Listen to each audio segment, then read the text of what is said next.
How's it going, guys? Dark Corner here, and today I will be reading about 3 or 4 scary true stories that I found on Reddit.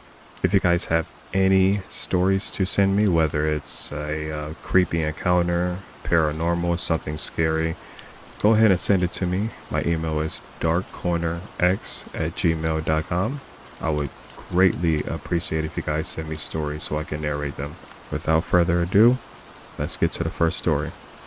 Cat Ghost Haunted House. This is just a few stories from a house I used to live in as a kid, and all of them are from when I was about 10. When I was 10, we lived in this big house. A lot of things have happened in this house.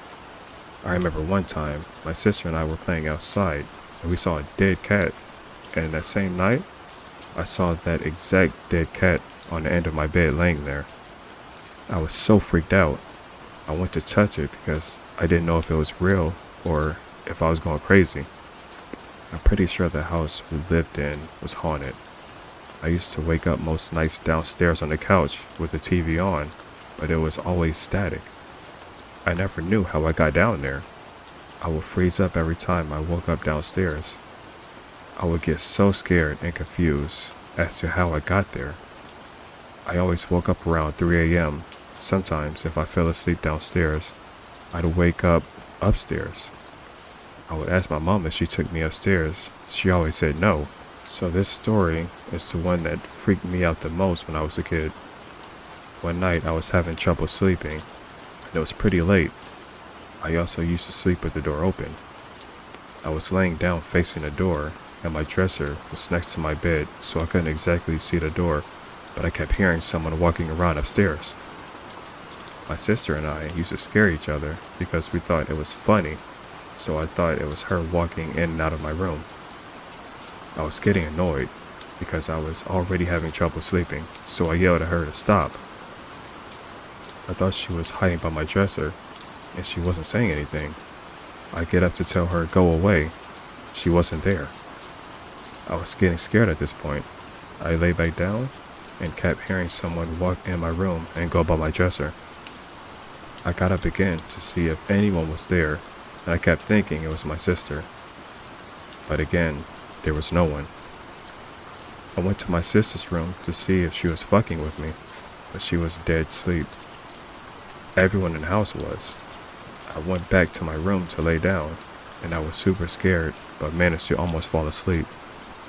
That's when I heard someone walk into my room, but this time it sounded like they were walking towards my bed. At this point, I was frozen with fear to open my eyes, but I was awake. I was sweating and so scared.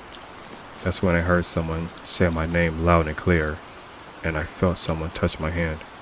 I freaked out, opened my eyes, and laid up against the wall with a blanket over my head. I fell asleep, and ever since then, I haven't been able to forget that night. Story 2. A lot of people I know don't believe in ghosts or the afterlife, but I do, and it all started when I was 10 years old. I'm from a city in Texas, growing up in foster homes as a child. Well, when you're a disobedient child, the state of Texas has a place for kids like myself, aging from 7 to 18. Far East Texas. Not going to give the name of the place for safety reasons. It's in the middle of the tall pine tree woods. Kinda creepy when you're from the city, or lived in the woods before till then. At night, it was really creepy for me, because every time I looked in the woods, I always felt like something was looking back at me. But that's not what the story is about. So, my youth leader, let's say his name is Johnny. One night, I was being a wild, badass kid. Johnny said, "Hey, cut it out, time to lay down." Keep in mind, I shared a room with 6 other boys. I yelled back at Johnny, "No, you can't make me." This went on for a bit.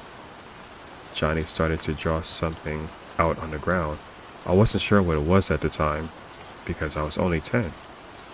While he got done drawing a big circle with lines in it, Johnny lit a couple of candles around chanting.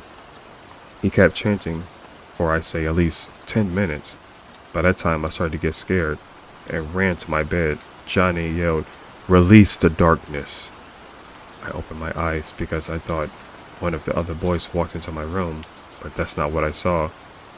In a totally black room, I saw a dark figure with dark red eyes just look at me. Then I screamed like a little girl. I'm 29 now, and every time I'm somewhere where it's dark, I see shadows of the afterlife. I don't let it bother me as I did when I was 10, but that's when I started to believe I'm the shadow of death. Story 3.